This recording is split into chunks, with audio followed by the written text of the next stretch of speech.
Alors bonjour à tous. Donc pour la première voiture a été créée en 1769 et depuis des milliers de chercheurs, de scientifiques, de créateurs essayent d'améliorer cette première version afin que les gens s'habituent et afin que ça devienne un meilleur moyen de transport. Et jusqu'à date, on est rendu à ce qu'on appelle la voiture autonome. Merci. La voiture autonome. En 2019, au jour d'aujourd'hui, la voiture autonome est placée sur une échelle de 0 à 5 à 2,5 en état de perfection. Ce qui veut dire que nous n'avons pas encore la perfection à 100% qui est 5. Donc, il y a un petit questionnement si nous pouvons donner oui ou non notre confiance à ce véhicule. Bien sûr, comme Saïd vient de le mentionner, les enjeux reliés à ce type de véhicule, sans aucun doute, la confiance qu'on peut y accorder, ainsi que sa capacité et sa rapidité de réflexe vis-à-vis une route ou une autoroute, une autoroute nord quelconque, puisqu'on ne sait pas comment ce type de véhicule pourrait réagir si par exemple un passant passe dans une voie de manière inattendue et on ne sait pas quel sera le réflexe de ce véhicule. Eh bien, mes chers collègues sont en train de parler de risques, de réflexes, de confiance. Mais sachez que les statistiques autour du globe prouvent que les voitures autonomes, eh bien, grâce aux voitures autonomes, il y a un nombre considérable d'accidents qui sont réduits. Et voilà quoi, grâce à eux, les accidents sont énormément réduits. Merci. Les voitures autonomes telles que les Tesla sont des voitures qui... en fait, l'organisme de Tesla a demandé à n'importe quel hacker s'il pouvait, jusqu'au jour d'aujourd'hui, hacker le système de Tesla, qui ont une grande gamme de voitures autonomes. Et jusqu'au jour d'aujourd'hui, personne n'a réussi à hacker le système de Tesla. Donc, pour notre part, ça veut dire que c'est quasiment impossible de hacker le système, qui veut dire que c'est un grand point positif et un grand bienfait. Bien sûr, l'un des points positifs de ce type de véhicule est sans aucun doute sa capacité de rouler de façon adéquate d'un point A à un point B. Puisque par exemple, on peut rouler de manière adéquate sans avoir nécessairement besoin d'un conducteur derrière le volant pour ainsi dire diriger la voiture vers un point. Comme on peut le mentionner, si nous sommes par exemple, on prend un exemple, si nous sommes ivres derrière le volant, nous pouvons faire en sorte que la voiture nous amène d'un point A à un point B sans toutefois avoir quelques inconvénients quelconques. Un des autres points positifs de la voiture autonome est que, en ce moment, nous sommes dans une période assez critique à cause du réchauffement climatique. Et puis, nous essayons toutefois d'améliorer notre situation. Et grâce aux voitures autonomes, nous pouvons améliorer notre situation, en effet. Donc, ça aura un double point positif. Donc, on aura des voitures autonomes. Donc, on aura notre confiance de côté et en plus de ça, on aura sauvé peut-être notre environnement. Donc, en fait, pourquoi est-ce que je vous dis ça? C'est qu'en fait, les voitures autonomes qui sont créées ensuite sont faites à base d'électricité. C'est-à-dire quand ils roulent, etc., ils ne font pas beaucoup de pollution comme les voitures à base de carburant, comme le pétrole, etc. Tel que Youssef a dit, les voitures autonomes sont pour la plupart électriques, mais pas tous, puisque c'est pas toutes les compagnies qui décident de faire des voitures autonomes électriques. Bon, nous avons parlé que de bienfaits, mais là il faut parler un peu de points négatifs. La voiture autonome, pour la plupart, comme nous avons parlé de bienfaits, peut avoir des répercussions puisqu'elle est à 2,5 en état de perfection. Ce qui veut dire que elle a des répercussions comme telles que on sait pas, elle n'a pas les mêmes réflexes qu'un humain. Les mêmes réflexes qu'un humain qui veut dire que la voiture elle pourra faire un accident puisque quelqu'un d'autre pourrait partir sur la voiture La voiture, elle, pourrait être parfaite, mais pas la personne qui pourrait, exemple, percuter une voiture. Ben, la voiture autonome, c'est quelques désavantages.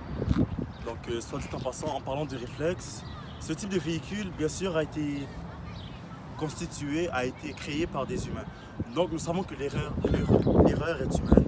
Donc, un type d'accident ou d'éventuelles malfonctions, sorties de route, serait envisageable pour ce type de véhicule, puisque nous ne savons pas quel pourrait être le mécanisme qui fonctionne mal à l'intérieur du moteur même. Ainsi, ça pourrait engendrer des risques d'accidents, d'explosions graves à l'intérieur du mécanisme même. Les voitures autonomes pourraient être très bénéfiques pour les humains, mais là revient le prix et le terme de l'économie, comme nous disons. En 2019, une voiture qui roule à carburant et une bonne voiture, c'est cher. Et une voiture électrique, c'est encore plus cher. Donc, une voiture qui est autonome, vous devrez savoir que selon le mécanisme, c'est quand même assez cher. Et c'est un autre désavantage. Eh bien, un des autres points négatifs de la voiture autonome est qu'en effet, on va reparler des réflexes parce que c'est vraiment important, c'est la chose la plus importante en fait. La confiance, ça va être juste ça qui va déterminer est-ce que ce client-là va vraiment acheter cette voiture-là, est-ce qu'il va vraiment lui faire confiance, etc. Bien, en effet, imaginez où est-ce que vous êtes dans une situation, vous êtes au milieu, il y a une personne dans une moto sans casque et une autre personne dans une autre moto, mais lui il est avec un casque. Et il y a une voiture en arrière de vous, mais devant vous il y a un camion où est-ce qu'il y a des projectiles qui sont en train de tomber. Donc on sait pas si la voiture autonome elle va prendre le réflexe d'aller percuter le gars qui est en moto sans casque ou celui avec le casque. On ne connaît pas vraiment les réflexes qu'elle prendra. Alors ça va être une chose qu'il faudra vraiment étudier. Les réflexes, la confiance, c'est vraiment quelque chose à améliorer. Merci. Bon,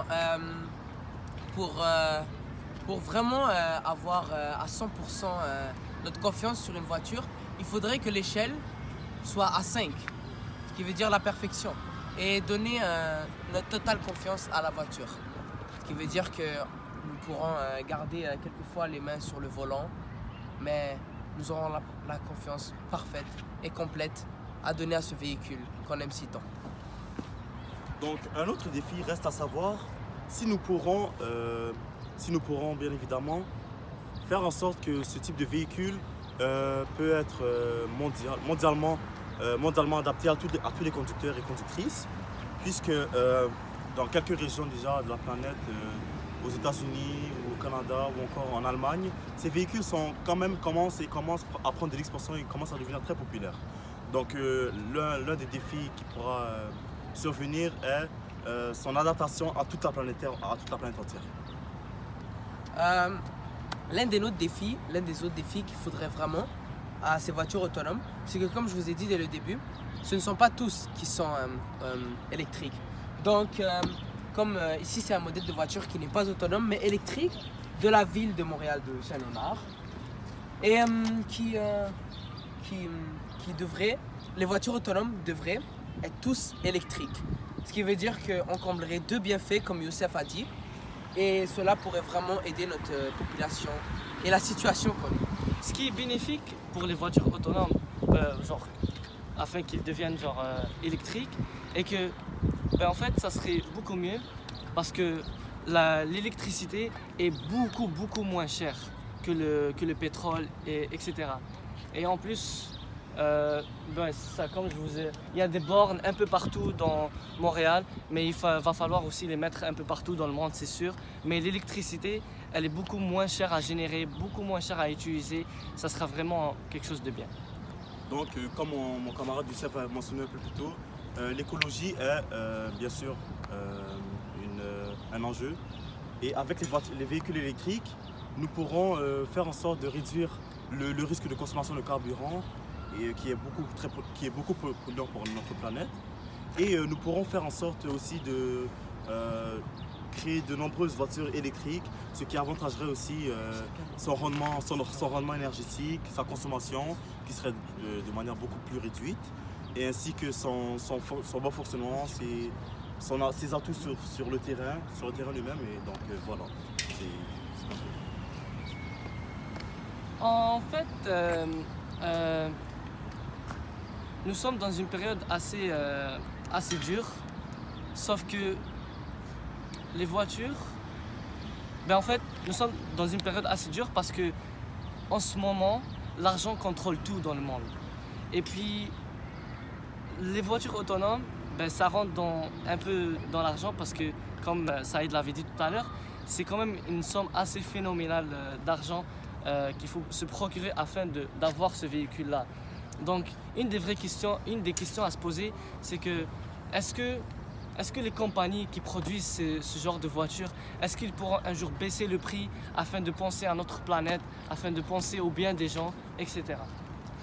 Donc les amis, en conclusion, ce que nous pouvons retenir des voitures électriques, son adaptation facile à la route qui peut nous amener de point A à un point B, sans nécessairement qu'il y ait un conducteur derrière le volant pour diriger ce véhicule à un point donné. Après, mon cher Wansuson, il y a toujours des malentendus. Et les prix, c'est très énorme les prix. Mais il faut s'adapter avec ça, puis nous avançons, la technologie avance aussi. Il faut s'adapter aux prix, les coûts de. Non, mais est-ce que une des autres questions, est-ce qu'un jour un conducteur pourra rentrer dans sa voiture, aller en arrière, se coucher sans même regarder et puis faire confiance à la voiture et rouler jusqu'à la destination? Très bonne question. Voilà un autre défi les amis auquel on pourrait penser. Merci Au revoir, beaucoup. les. Au revoir.